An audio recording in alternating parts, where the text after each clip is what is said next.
साथ सीबीआई है, तेरा साथ पूरा भारतवर्ष का पावर है, और मेरा साथ मामाटी मानुष है, माँ मेरा पार्टी है, मेरा साथ पार्टी है, मेरा साथ पश्चिम बांग्ला का पब्लिक है। आप गाइए अच्छे से। চিফ হুইপের কাজ হচ্ছে পার্লামেন্টের ভেতরে পার্টি যে ডিসিশন নেবে সেটাকে ইমপ্লিমেন্ট করা। চিফ হুইপের আর কোনো কাজ নেই।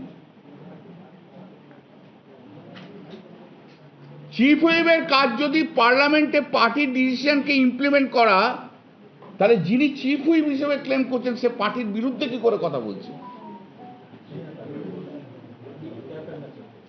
প্লিজ, তাহলে এনারা কিচ্ছু জানেন না, জানতে হবে। এবং যখন উনি চিফ হুইপ ছিলেন এবং শতাব্দী রায় যখন মানে ডেপুটি স্পিকার যখন হাউস চলেছে, ডেপুটি লিডার হাউস চলেছে, সেই সময় হাউসে এমন কিছু পরিস্থিতি হয়েছে যে ডিসিশন নিতে হবে। আমি বসে আমি যে বলি যে তোমাদের ডিসিশন কি, আমাদের কাছে কোনো ইনস্ট্রাকশন নেই, অভিষেক তো কিছু বলেনি।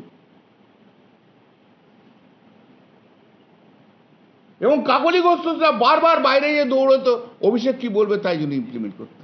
আরে সময় চলে যাচ্ছে ভাই, একটা সেকেন্ডের দাম সেই সময়তে প্রোটেস্ট করার জন্য ভীষণ দামি।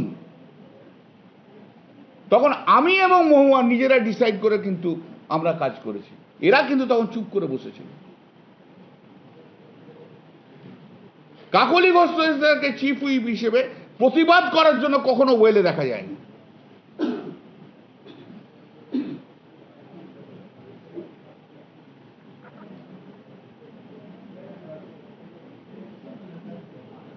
অতএব এনারা যা বলছেন যা করছেন তা পার্টির বিরুদ্ধে, এবং এদের নেতা পাল্টে গেছে। এদের নেতার নাম নরেন্দ্র মোদী।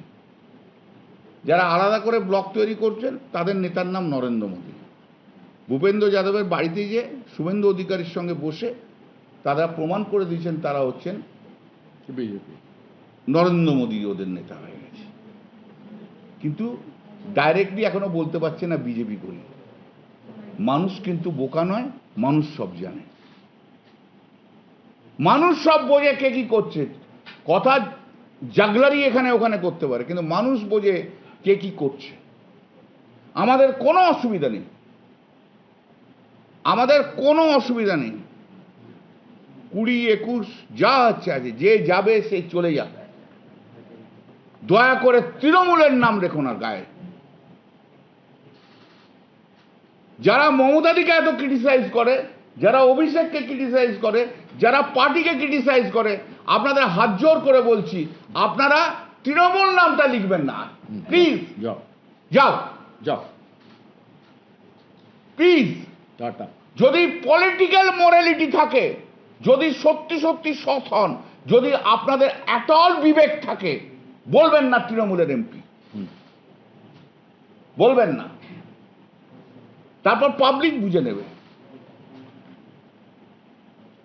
2024-এ নির্বাচন হয়েছে, ম্যান্ডেট কত বছরের জন্য? 5 বছরের জন্য। বলে 26-এ বিধানসভা নির্বাচন হয়ে গেছে, ম্যান্ডেট অন্যরকম। তাহলে তুমি তখন 5 বছরের জন্য ম্যান্ডেট নিয়ে এসছো কেন? 2024-এ তো আমরা 29টা সিট পেয়েছি, ম্যান্ডেট তো 5 বছরের। এ কি ইন্টারপ্রিটেশন ভাই আমি তো জানি না, ভারতবর্ষে কেউ কখনো করেনি। আমাদের পণ্ডিত সাংসদরা কিন্তু এই ইন্টারপ্রিটেশন করছেন, ভীষণ পণ্ডিতেরা। কারণ ক্ষমতা ছাড়া থাকতে পারবো না, ঘাম ঝরাতে আমি পারবো না। ওয়ার্কারদের সঙ্গে মাঠে ময়দানে আমাকে এখন এই বিরোধী দল হিসেবে লড়তে পারবো না। আমাকে ক্ষমতার পাশে থাকতে হবে। আমার পুলিশ সিকিউরিটি চাই, সেন্ট্রাল ফোর্স চাই, বাড়ির সামনে হাউস গার্ড চাই, আমার যত এনিমি আছে তাদেরকে হ্যারাস করা চাই। এবং কাকলি ঘোষ কালকে জয়েন করেছে, চিঠি দিয়েছে। ওর যে পার্টির মধ্যে পলিটিক্যাল রাইভেল যার বিরুদ্ধে ওর সবচেয়ে বড় অভিযোগ সব্যসাচী দত্ত, তাকে রাত্রি 1টার সময় পুলিশ অ্যারেস্ট করেছে মিথ্যে অভিযোগে। ওদের কাজ হচ্ছে এখন আমাদেরকে অ্যারেস্ট করানো। সে আইন যা আছে বলবে, ভবিষ্যৎ দেখা হবে।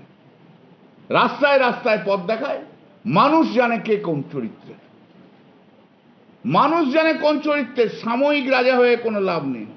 শুধু একটাই কথা বলি, तेरा साथ पैसा है, तेरा साथ गहना है, तेरा साथ बांग्लो है, तेरा साथ नरेंद्र मोदी है, तेरा साथ अमित शाह है, तेरा साथ चीफ मिनिस्टर है, तेरा साथ ईडी है, तेरा साथ सीबीआई है, तेरा साथ पूरा भारतवर्ष का पावर है, और मेरा साथ मामाटी मानुष है।